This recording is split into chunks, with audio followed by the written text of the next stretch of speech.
শিবির দলের বাংলা দলের সহ সকল নেতৃবৃন্দকে খাদ্যরায় ঢাকা মহানগর উত্তর দক্ষিণ পূর্ব এবং পশ্চিম সকল ছাত্র নেতৃবৃন্দ যারা আজকে অনুষ্ঠানে আজকে এখানে উপস্থিত হয়েছেন সকলকে ধন্যবাদ জানাচ্ছি। ঢাকা মহানগর উত্তর বিএনপি এবং দক্ষিণ বিএনপি সহ আমাদের আজকের এই প্রতিবাদী লম্বাস এই লম্বাস আগরতলা অভিমুখে যাবে।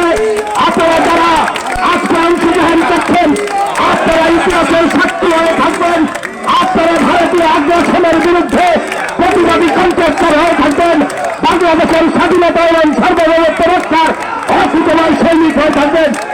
আমার এই পর্যায়ে বক্তব্য নিয়ে আসছেন বাংলাদেশ জাতীয়তাবাদী দল বিএনপির বিপ্লবী সিনিয়র যুগ্ম মহাসচিব আন্দোলন সংগ্রামের অগ্রসৈনিক একজন আপাতমস্তক সংগ্রামী যোদ্ধা জাতীয়তাবাদী ছাত্র দলের সাবেক সভাপতি জাতীয়তাবাদী স্বেচ্ছাসেবক দলের সাবেক সভাপতি চলমান গণতন্ত্র পুনরুদ্ধার আন্দোলনের অকুতময় সৈনিক জননেতা হুল কবির রিজভী আহমেদ আজকের এই অনুষ্ঠানের উদ্বোধন করবেন।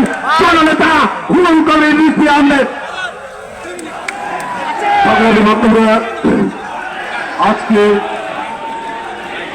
পৌষের এই শীতের সকালে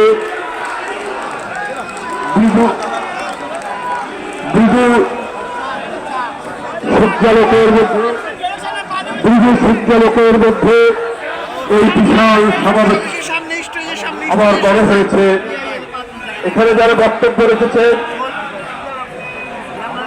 এবং তাদের বক্তব্যের প্রতি যে অঙ্গীকার সেই অঙ্গীকারে আমার মনে হয়েছে কবি শামসুর রহমানের একটি কবিতা তরুণ যুবর রোদের ধরস্থিত দক্ষ বাহুর গ্রন্থিল পেশি।